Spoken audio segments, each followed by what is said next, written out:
Welcome back to the finishing line in association with betterpin.com. For all the latest offers from the world leading bookmakers, head over to betterpin.com. So now we're on to the final day at Cheltenham, and we're going to start off with the Triumph Hurdle. Tom, take us away. Yeah, very straightforward for me after yesterday anyway. Sir Erec, he looked very impressive. Looks like a monster. Yeah, he's taken the hurdling, which was the main concern with these flat horses. He's rated 109 on the flat. He ran in the Stayers race on Champions Day at Ascot. Was only beaten a couple of lengths by Stradivarius. Like, that's incredible form. Yeah. And then to take the hurdling, yeah, I mean, he looks a banker at the minute. He really does. Dave? Sir Erec. Yeah. It's easy enough for me. I actually like the Triumph Hurdle as a race. It's usually a good one to pick apart, but it's easy this year. Sir Erec, he jumps well, stays, bit of speed to him too. He looks like he came on a lot for his first run. He was given that kind of safety first ride in his first run. Day, yeah.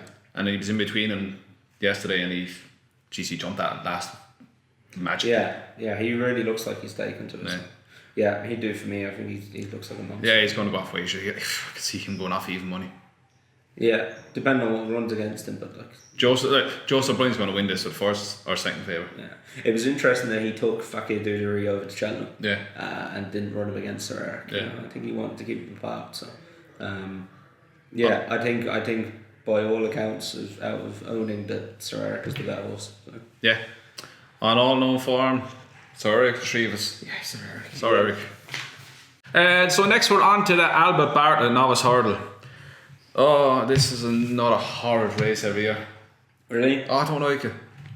I like Commander of Fleet. For this year anyway. Me and Dave were just chatting about it there, and I was saying he was pulled out of one of the races, or he was an on-runner there. He was stiff or something a few weeks ago, and I really fancied him. He just looked to get outpaced in the Royal Bond over 2 miles. He won the Land Rover bumper last year. He kind of idled up the middle of the straight because they didn't jump the last hurdle. I really like him. I think he's a proper stayer. Eddie O'Leary came out and said, yeah, he'll go for the 3 mile novice hurdle. Yeah, he'd do for me for a tip. Under Fleet, nice. Dave? This is a really hard race to win for novices. It's really grueling. It happens every year. It's just really tough race. 2 in and I like, and I don't think you have to jump particularly well during this race. I think it's what stays on and what has the biggest heart at the end of it. I like Darren Ross, and Relegate doesn't jump well, but wouldn't surprise me if she runs here and runs into a place or even wins after winning the champion bumper last year. It's a fair show. Yeah, I'm Relegate. I think she's tailor-made for this race. She's slow. She battles well. I can see her staying up the hill the same way she did last year. Course form is a lot to take into account at Cheltenham. She looked like she needed more yesterday. She was staying on very well at the finish, and I think with the hill to take into account for Cheltenham, she'd be one I'd be quite interested in. There's another one that actually ran in the race that Champ won. The Challow, yeah. Cateson. Okay. I think she needs a trip as well. Or is it he? I think it's a he. It's a he. I can see he's entered in this. I think he's 33-1. I can see him running a huge race in this. He was a good bumper horse. He's a mad head carriage, but it doesn't stop him at all. He's 33-1. I'd gladly take a chance at him at 33-1 because every year there seems to be a huge price win this. He definitely wants to trip that horse. Yeah, so I'm Relegate and Kates, and depending which one turns up. Thomas. I'll go Commander of Fleet, yeah. Relegate and Darren Ross.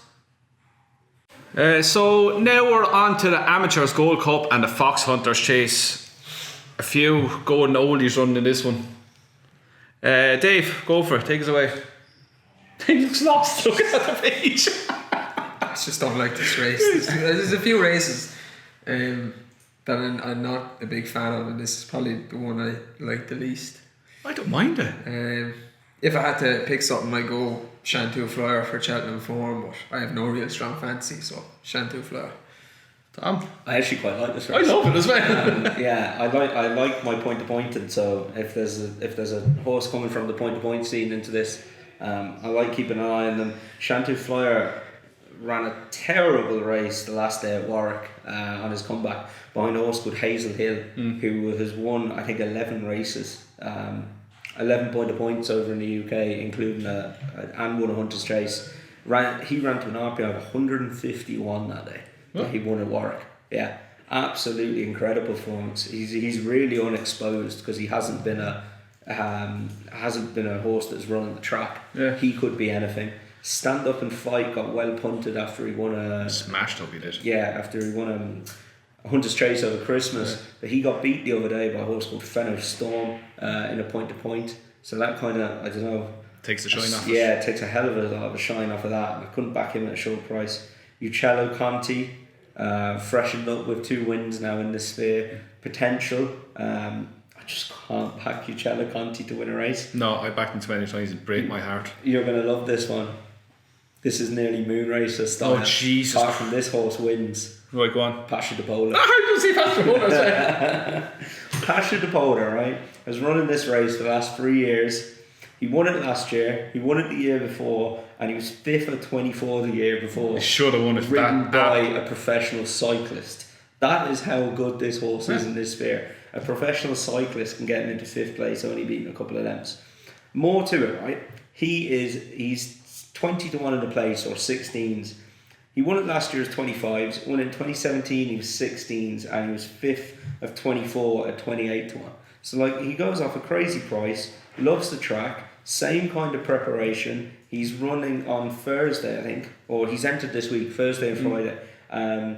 Have another prep run. His only other run at the festival, he's 10th of 23 in a handicap off a mark of 148, only beating 15 lengths at 50 to 1. Loves Cheltenham, you know, just back him. This isn't a great renewal this year, I don't think. I'm saying Pacha Du Polder all day.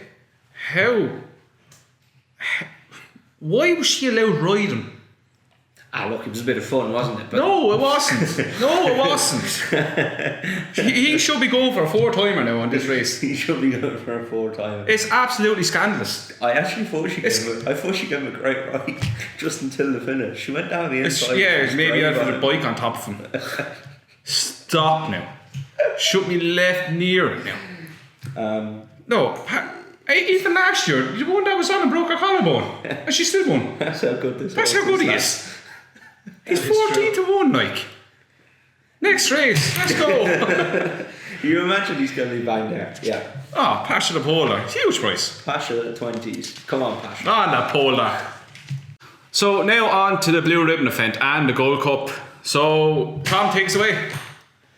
This race, now Dave was on about doesn't like the Foxhunters. To bet in this race, I hate betting in this race. I don't know, I just think it's so open. A lot of them are quite exposed. The only horse that isn't this year is Presented Percy. Yeah. But he's a very short price at the top of the market. He could be the superstar. Native River is going to run his race, you'd imagine. He's found it tougher this year, but if you look at him last year, he was able to win a Hennessy and a Welsh National. You know, Bells Hill could be the one. He might be improving, and Kenboy as well could be improving. Presented Percy looked a different proposition at Goran. To me, I just thought he won doing nothing. Davey wasn't hard on him. Yeah, David says he never impressed you. He just does what he has to do and wins. What he has to do. Yeah, loves the course obviously. He's the most likely winner, I think. Dave? Yeah, I agree with Tom. Presenting Percy is the most likely winner. He looks like he could be a superstar for a couple of years, but as tipping something at a better price, I like Album 4. And I'll be honest, I probably won't have a bet in the race till the actual day, and it will depend on prices and all that, but the prices as they are now, like Presenting Percy is probably going to be around the same price on the day. Get 12 to 1 in Album 4. I'm pretty sure he'll run the race as well. Yeah. So. Yeah, I like Album 4, but Presenting Percy absolutely terrifies me. He could be an absolute superstar. To win a Galmoy hurdle like that again for a second year in a row, and he drifted like a barge in the betting again. Why? I don't know. When he sees a fence, he's a different Like, he absolutely annihilated an RSA field last year on the bloody bridle. Yeah, he was great last year. Again, that's Festival home coming back into it as well. So yeah, I think it's to do with his price is probably to do with how he gets campaigned and the trainer and all that. He's going for the Red Mills now next week. It works for the trainer, works for the horse. So I think if he was probably trained by William Mullins, he'd probably be even money. Like, if you fancy him and you want to have a bet on him, you nearly want to back him before he runs in the Red Mills. Because if he wins that, he's just going to shorten up again. Yeah, they're probably. Yeah, I mean, look, I think he'll win that. I fancy him to win that, and they'll just shorten him. He shouldn't shorten, but they will. They probably will. Yeah. So, yeah. Album photo, but I'm scared of presenting Percy. I like album photo all since his fall in Cheltenham last year. He's done nothing but improve. Album photo. Yeah, done. Album photo. Presenting Percy for me. At the prices right now, album photo, but presenting Percy is really, really talented. That's the Gold Cup. Now on to the handicaps for Friday. Go for it, Tom. Again, we don't really know what's going to run, but one I'd keep an eye on is a horse that won there yesterday, called Dallas the Pictons for the Martin Pipe. He looks like he's going to be targeted at that race. He's an improving horse. He looks the right type for it. What price he is, what price he'll go off at, I don't know. But yeah, he'd be my handicap selection for Friday. Dave? In the county hurdle, JP McManus always has a few in this, and usually one gets backed. He fancies one more than the other. But two for him, you mentioned Esport Allen earlier with Champion Hurdle. It wouldn't surprise me turned up here and ran a good race. And Ivanovich Gorbatov, if the ground is some way good, if there's soft in the description, he has no hope. I have Ivanovich Gorbatov for the county. Again, if the ground is decent, the ground is decent, as you seen yesterday, he ran Saturday, he ran a super race in the Handicap Hurdle. When he won the Triumph, he was rated 154, he's now rated 134. So he could be absolutely chucked in, and if he suddenly decides, oh look, I like racing again, he could be absolutely chucked in. It's all to do with the ground. Fair enough that he might have lost it a bit, but when he gets good ground, he runs a decent race. There's one as well in the Grand Annual, the horse that's been following around Le Richebourg all season, us and them. Joseph O'Brien's 16s for the Grand Annual. You need a kind of classy enough horse, a good enough horse to win them. I fancy him for the Grand Annual. He could go under the radar. Yeah. Yep, wouldn't knock that. So that's all our Cheltenham preview on. So again, lads, thanks for watching. Have a good Cheltenham, and we'll see you next time.